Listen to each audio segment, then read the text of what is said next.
masa depan. Halo sahabat lingkungan, berjumpa kembali bersama dengan saya Nami Afra, tentunya dalam program podcast profesional lingkungan. Yang tentunya pada hari ini kita tentunya bisa diberikan kesempatan untuk menanggapi serta juga membahas isu-isu yang berkenaan dengan lingkungan hidup dengan salah satu dokter dan juga tokoh profesional. Beliau merupakan Dr. Tasdianto.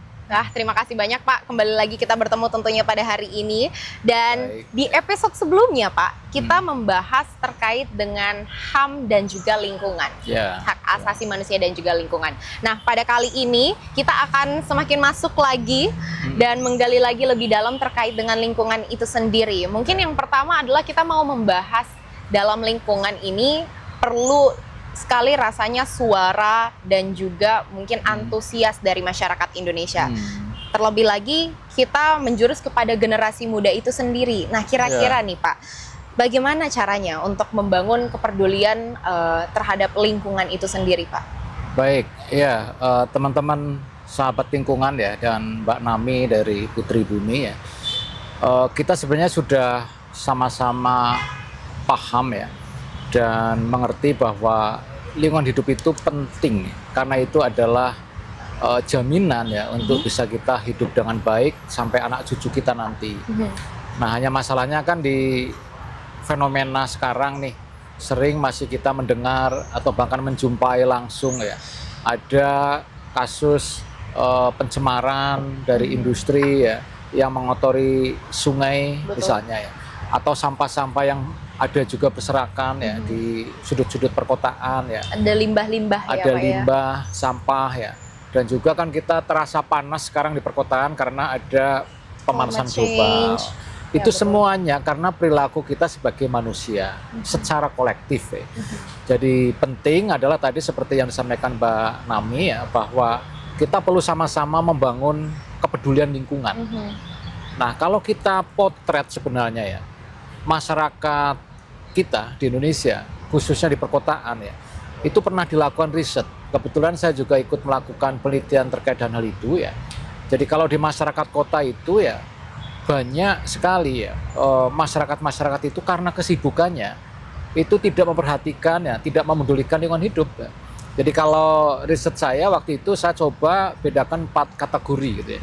Jadi ada masyarakat yang memperbaiki lingkungan ya, ada masyarakat yang menjaga lingkungan, ada masyarakat yang mengabaikan lingkungan, atau bahkan ada masyarakat yang merusak lingkungan. Nah ini yang saya kemudian buat kategori seperti itu ya. Ternyata setelah saya meneliti di sebuah kota, kebetulan di kota Makassar waktu itu Mbak Nami ya, jadi kotanya Mbak Nami dari juga kota itu. kelahiran saya. Ya, melakukan riset tersebut ya Pak ya? Betul, dan saya juga melakukan di kota Yogyakarta karena studi saya kemudian juga S3-nya di UGM ya. Itu ternyata ya masyarakat yang merusak dan mengabaikan terhadap lingkungan hidup itu masih lebih banyak proporsinya. Jumlahnya itu persentasenya lebih besar ya. Nah itu yang kemudian menjadi pemikiran kami ya, terutama ya bagaimana nih membangun kepedulian lingkungan itu secara kolektif bersama-sama untuk seluruh masyarakat ya. Kalau di kota ya juga seluruh masyarakat kota begitu. Sehingga ya hasil dari riset saya kemudian ada rekomendasi ya. Kurang lebih pertama memang kita harus memiliki ya pemimpin yang peduli lingkungan. Nah itu peran pemimpin itu di bangsa kita, di masyarakat kita sangat penting ya. Karena masyarakat kita kan masih paternalistik ya, melihat bagaimana sosok pemimpinnya, bagaimana keteladanannya, tentunya nanti bagaimana kebijakannya lah, dan bagaimana kemudian implementasi dari kebijakan itu. Nah ini yang kemudian penting adalah bagaimana agar kita memiliki pemimpin yang peduli lingkungan, baik dari level bawah, katakanlah dari bupati, wali kota, ya, gubernur maupun Presiden Republik Indonesia. Ini yang kemudian menjadi penting ya. Kan negara-negara lain juga sudah membuktikan ya. Ada negara Rwanda yang 10 tahun yang lalu kondisi negaranya itu masih semrawut, kotor ya. Tapi ketika hadir seorang pemimpin yang futuristik ya, itu bisa mengubah negara itu dalam 10 tahun menjadi negara sekarang yang bersih ya. Bahkan udah masuk kategori yang lebih maju. Nah ini yang kemudian kita berharap ya pemimpin kita ke depan ya Dan sebenarnya udah kita bedah bukunya juga, bahwa pemimpin kita ke depan itu adalah pemimpin yang peduli lingkungan. Jadi kita nggak usah khawatir, kita tinggal mengawal ya, mendukung beliau-beliau itu agar tetap memiliki kebijakan yang peduli lingkungan. Nah, yang kedua tentunya adalah dari ilmu pengetahuan. Nah, ini juga penting ya, karena ternyata ya pengetahuan tentang lingkungan hidup yang sekarang berkembang pesat ya. Hasil riset sudah menemukan inovasi-inovasi macam-macam untuk upaya perbaikan lingkungan, termasuk teknologi-teknologi yang baru gitu. Nah, ini menjadi penting ya, karena ketika orang sudah mengetahui ya, apalagi sudah memiliki instrumen teknologi ya, maka untuk peduli lingkungan itu menjadi lebih mudah. Diawali dari pikiran yang baik ya, kemudian dari niat hati yang tulus juga, tangan dan kaki kita bergerak untuk perbaikan lingkungan. Ini kan secara psikologi seperti itu ya, harus dimulai dari pikiran yang juga memang berwawasan lingkungan. Dan berikutnya tentunya ada dukungan kelembagaan. Kelembagaan yang dimaksud adalah bagaimana agar kebijakan yang sudah disusun oleh pemerintah pusat maupun pemerintah provinsi, kabupaten, kota ya, itu bisa terimplementasikan. Itu tantangan berat juga, karena kadang-kadang kita membuat peraturan itu mudah. Peraturan kita udah sangat banyak, sangat lengkap ya, tapi implementasinya masih perlu tantangan, masih perlu PR yang banyak. Nah, ini peran dari kelembagaan itu sangat penting ya. Ini yang saya rasa juga sangat penting ya. Yang berikutnya sebenarnya bagaimana kita menghidupkan kembali ya kearifan-kearifan lokal ya, yang sudah memiliki perilaku yang ramah terhadap lingkungan. Kita pupuk, kita kembangkan kalau memang bisa direplikasi. Tapi sebenarnya kalau kearifan tradisional itu agak sulit direplikasi karena terkait dengan karakteristik sebuah tradisi masyarakat daerah.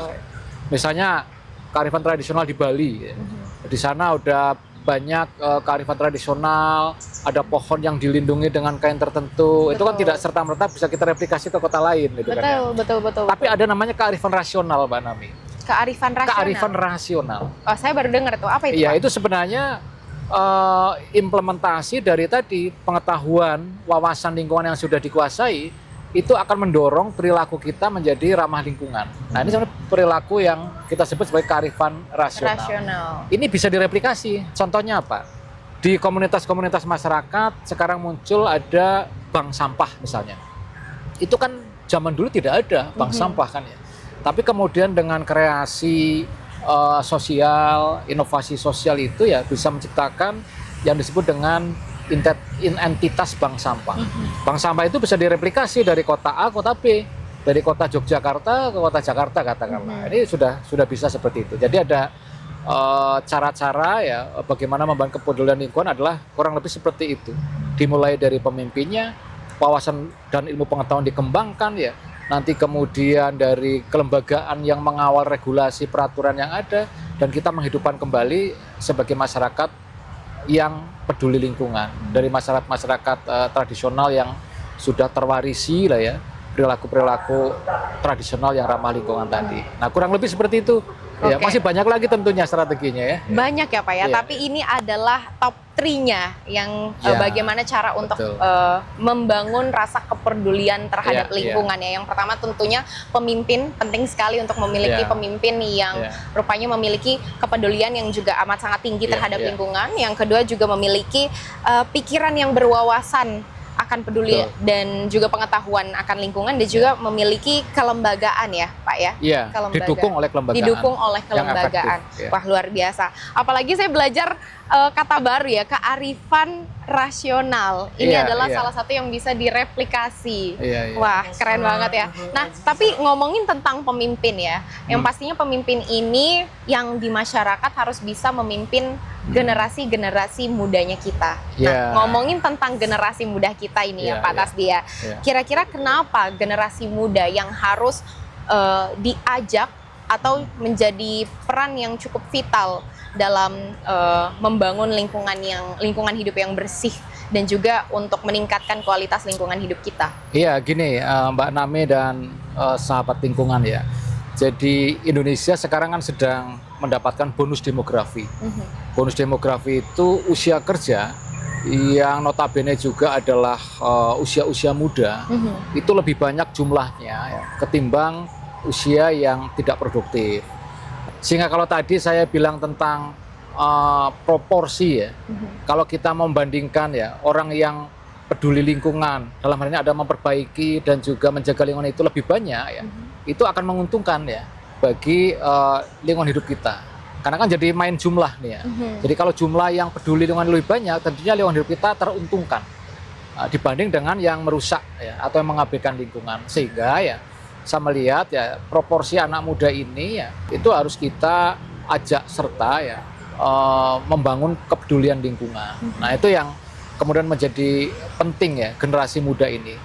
Dan bicara tentang lingkungan itu kan bicara tentang keberlanjutan juga. Bicara tentang pembangunan berlanjutan, bicara tentang generasi yang akan datang. Nah, generasi yang akan datang itu adalah ya akan estafet nih. Generasi yang lebih tua, kemudian lebih muda, nanti ada keturunannya lagi yang lebih muda lagi. Nah, ini yang harus kita dorong ya, harus kita kembangkan ya. Generasi-generasi yang peduli lingkungan harus semakin banyak gitu. Dan dalam hal ini ya, kenapa Mbak Nami sebagai Putri Bumi penting ya? Ini karena Mbak Nami adalah sebagai representasi anak muda. Nah, sehingga tepat ya kalau Mbak Nami sekarang sebagai Putri Bumi ya, tugasnya akan sangat besar dan banyak ya. Bagaimana kita mengajak masyarakat, terutama generasi muda, mencintai bumi. Betul. Tapi walaupun agak spesifik ya, dalam konteks Putri Pariwisata kan ini lebih kepada bagaimana keindahan alam itu bisa tetap terjaga. Konteksnya lebih ke wisata. Itu sama aja, itu sebuah strategi juga untuk menjaga lingkungan hidup karena ada jasa lingkungan yang baik saya rasa. Betul. Ini juga menjadi pesan tentunya untuk generasi muda yang lainnya ya, bahwa mungkin apalagi untuk Putri Pariwisata untuk memperkenalkan keindahan alam Indonesia. Gimana kita mau memperkenalkan keindahan alam Indonesia sedangkan lingkungannya saja tidak kita jaga? Apa ya Pak yang mau diperkenalkan? Nah, itu juga menjadi salah satu hal yang cukup vital dan penting sekali untuk sama-sama kita suarakan. Jadi bukan hanya menyuarakan tapi aksi juga sangat penting untuk dilakukan ya Pak ya. Dan ngomong-ngomong soal masih generasi muda dan perannya juga, kira-kira Pak, dari kalau Bapak melihat sekarang kan banyak sekali yang namanya kita menyuarakan terkait dengan kesetaraan gender. Nah, saya melihat rupanya banyak sekali juga mungkin proporsi laki-laki ya Pak ya dalam lingkungan. Nah, tapi kalau dari Bapak sendiri melihat peran perempuan dalam lingkungan hidup itu sendiri seperti apa Pak? Nah, ini sebenarnya sangat panjang dan mendalam ya, karena bicara tentang lingkungan hidup ya, kalau kita ngelihat ilmu filsafat ya, atau filosofi tentang lingkungan ya, itu kan juga bisa digali nih dari nenek moyang kita. Nenek moyang kita memandang bumi, memandang alam ini sebagai ibu pertiwi. Ibu. Nah, asosiasi ibu pertiwi kan pasti perempuan. Nah, ini yang menjadi keistimewaan ya, bahwa itu juga ternyata ada aliran filsafat tertentu yang disebut dengan feminisme. Itu sebenarnya menyetarakan atau justru malah mengangkat ya bagaimana peran perempuan atau relasi perempuan terhadap lingkungan. Nah, itu juga kita bisa lihat di kehidupan sehari-hari sebenarnya ya. Nah, tapi sebelum itu saya mau mencontohkan aja ya. Di Kementerian Lingkungan Hidup dan Kehutanan ya, ini kita bisa lihat proporsi pejabat perempuan dan laki-laki. Itu banyak perempuannya. Atau seimbang lah, bisa dibandingkan nanti ya. Itu justru karena Kementerian Lingkungan Hidup dan Kehutanan periode sekarang Bu Menteri Siti Nurbaya Ibu Menteri kita juga perempuan. Persis, Ibu Menteri kita perempuan dan penyetaraan gender itu diterapkan secara sungguh-sungguh ya. Jadi kembali peran perempuan itu di dalam pengelolaan lingkungan hidup termasuk kehutanan itu sangat penting. Penting. Nah, dalam kehidupan sehari-hari ya tadi yang mau saya sampaikan ya, ini bisa kita lihat lah ya. Yang paling dekat dengan masalah sampah di rumah tangga pasti perempuan kan ya. Perempuan. Beraktivitas di dapur itu ada kaitannya dengan sampah, ada kaitannya dengan limbah domestik ya. Nanti kemudian aktivitas yang lain katakanlah ya, itu banyak terkait dengan lingkungan. Nah, yang kemudian memiliki, ini pandangan saya, memiliki sensitivitas tinggi ya terhadap situasi sosial, situasi alam, itu saya rasa juga lebih tinggi di perempuan. Perempuan, misalnya, wah ini ada bau tidak sedap di lingkungan ini. Ini biasanya yang protes duluan perempuan kan. Nah, kurang lebih seperti itulah. Jadi ini sebenarnya keterkaitan antara tadi ya perempuan dan lingkungan diawali dari filosofi, ada ilmu filsafat juga yang mengkaji tentang itu ya. Dan dalam kehidupan sehari-hari bisa kita lihat lebih banyak perempuan yang terkait dengan lingkungan hidup. Nah, kurang lebih begitu, Mbak Wah, Nami. luar biasa ya. Dalam banget ya pembahasannya ini dimulai dari filosofi. Ibu Ya, ya. Pertiwi adalah seorang perempuan ya. Kita memaknainya sebagai seorang perempuan. Lalu kita juga memaknai sensitivitas dari perempuan rupanya terhadap lingkungan hidup lebih peka ya cenderung. Lebih peka bahasa lainnya. Wah, keren banget ya Pak ya, luar biasa. Nah, terakhir mungkin ingin membahas terkait dengan pandangan Pak Tasdi sendiri terkait Iya. dengan proyeksi kedepannya untuk membangun lingkungan. Seperti Iya. apa Pak? Saya masih sangat percaya ya bahwa perbaikan lingkungan itu harus memerankan generasi muda secara maksimal. Karena tadi secara proporsi ya 60% penduduk Indonesia adalah perempuan. Kita memiliki bonus demografi yang sekarang sudah mulai berjalan. Nah, di sisi lain ya kita ada krisis lingkungan ya yang disebut dengan planetary crisis, ada 3 itu kan ya. Iya. Jadi terkait dengan Biodiversity loss, kemudian climate change and pollution. dan pollution. Satu lagi, Itu udah 3 ya? oh Three climate, three planetary crisis. crisis. Ya, Iya. ini kita udah banyak tahu tentang itu. Nah, itu yang jadi tantangan kita ke depan. Nah, makanya ya dalam rangka mengatasi krisis seperti itu ya sebenarnya semua komponen dari kita nih dari bangsa itu harus bergerak. Nah, kalau bicara generasi muda porsinya lebih besar, makanya juga harus kita ajak serta. Setuju. Dan inilah yang masih memiliki energi besar adalah anak-anak muda juga. Maka ya kita akan titip nih pada generasi muda, tentunya kita akan terus bersama-sama ya. Ayo kita bangun kepedulian lingkungan, bukan hanya sebagai pengetahuan itu lingkungan ya, tapi sebagai aksi. Dulu Mbak Nami pernah cerita tentang small action ya. Iya, betul. Nah, aksi-aksi yang kecil di Aksi masyarakat kecil itu bisa- sangat bermanfaat. Jadi harus juga kita lakukan seperti itu. Karena kalau di ajaran agama itu ya bahwa kalau kita melihat sesuatu kerusakan lingkungan ya, tapi kita tidak berbuat apa-apa itu berdosa. Kita harus melakukan apapun ya, walaupun kita gagal. Ya. Nah, ini yang kemudian menjadi poin tersendiri bahwa kita harus berbuat sekuat mungkin ya memperbaiki lingkungan. Tapi kita optimis ya bahwa ilmuwan itu kan ada 2 kelompok juga ternyata. Sebenarnya ada 3 ya, ada yang optimistik, ada yang pesimistik nih, Dan ada yang menengah. menengah ini itu netral aja, mengalir Iya, aja lah, mengalir ya. kurang lebih. Nah, yang Oke. pesimistik itu ya melihat bahwa alam ini lambat laun akan rusak. rusak. Ini sudah menjadi hukum alam katanya. Lambat laun akan rusak, terjadilah kerusakan yang lebih parah nanti berikutnya. Tapi yang aliran optimistik ya, itu meyakini bahwa manusia itu telah mendapatkan kepercayaan dari Sang Maha Pencipta. Kalau di Islam itu sebagai khalifatullah fil ard ya, itu penjaga alam. Nah, kita dipercaya itu karena dianggap mampu menjaga alam ini. Betul. Nah, didasari dari pandangan itu ya, maka ya kita itu sebenarnya layak optimis bahwa ke depan bisa menjaga dan memperbaiki kualitas lingkungan hidup kita. Nah, yang tadi di tengah-tengah itu mengalir aja kan ya. Jadi ini lebih kepada ilmuwan atau kelompok yang udahlah kita lihat aja fenomenanya ini. Fenomenologi itu kan ada ilmu seperti itu ya. Perkembangannya seperti apa ke depan, nanti baru kita lihat dan diskusikan di masa depan. Nah, kurang lebih seperti itu. Tapi menurut hemat kami ya, generasi muda itu harus optimis ya, bisa menjaga dan memperbaiki lingkungan hidup kita. Percayalah, kita akan bisa. Kurang lebih begitulah, Mbak Nami.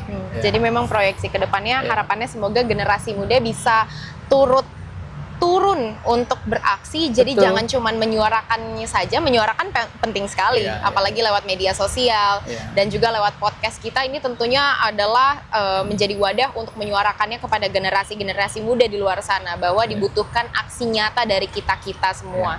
Karena tadi yang seperti Pak Tasdi sudah katakan bahwa 60% populasi Sekitar masyarakat 60%. kita adalah generasi muda. Nah, generasi muda ini perlu dipimpin ya Pak oleh pemimpin yang juga melek dan juga peduli akan lingkungan, dan kita juga sudah akan memiliki pemimpin yang seperti itu ya Pak Tasdi ya, luar biasa. Dan ini bagaimana pemerintah juga bekerja sama untuk mengkawal, untuk bersama-sama yuk gitu, kita beraksi bersama, jangan hanya cuman diam, jangan hanya menjadi orang-orang atau masyarakat atau kelompok-kelompok yang pesimis ya. Betul. Harapannya semuanya optimis ke depannya dan punya sikap peduli akan lingkungan. Ini sangat-sangat penting sekali. Mungkin terakhir Pak, sebelum kita tutup closing statement, apa nih pesan untuk generasi muda Indonesia?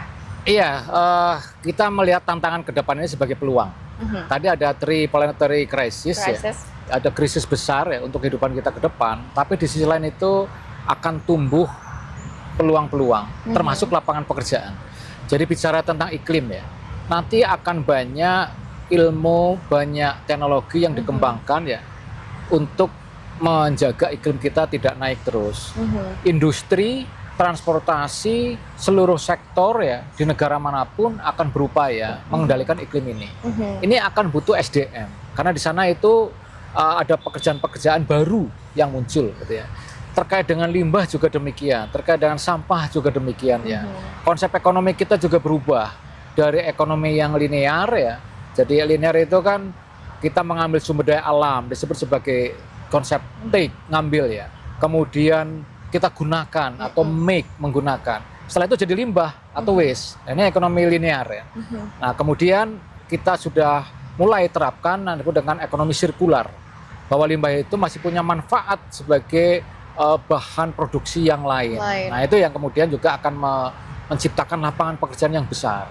Dan peluang bisnisnya juga besar. Bicara tentang peluang limbah, itu memiliki peluang bisnis yang besar. Jadi maksud saya adalah ya, tantangan tadi akan melahirkan peluang, ada pekerjaan-pekerjaan baru, dan ini akan nanti diisi oleh anak-anak muda. Itu disebut dengan green jobs.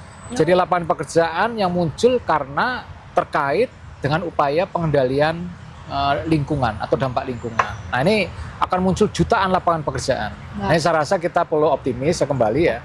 Jadi anak-anak muda nggak usah khawatir nanti makin lama makin berkurang lapangan pekerjaan ya. Bidang lingkungan hidup dan iklim akan melahirkan banyak pekerjaan untuk kalian. Saya rasa itu luar biasa. Ya. Itu tadi closing statement yang sangat luar biasa ya, bahwa dari lapangan lingkungan hidup ini akan menghasilkan pekerjaan-pekerjaan yang sangat banyak. Jadi jangan khawatir, apalagi dengan adanya green jobs yang nantinya tentunya menjadi salah satu program dari pemimpin kita. Nah, ini yang perlu sama-sama kita kawal juga teman-teman, bahwa jangan hanya sekedar berpikir bahwa menyelamatkan lingkungan ini tidak ada dampaknya ya untuk kita, namun ternyata dampaknya sangat luar biasa. Wah, baiklah Pak Tasdi, terima kasih banyak untuk diskusinya hari ini. Mungkin selanjutnya kita akan ngobrol-ngobrol lagi, tetapi nanti kita akan kembali tentunya ya Pak dengan diskusi-diskusi menarik lainnya. Tapi untuk episode hari ini kita akan akhiri dulu dan sampai jumpa.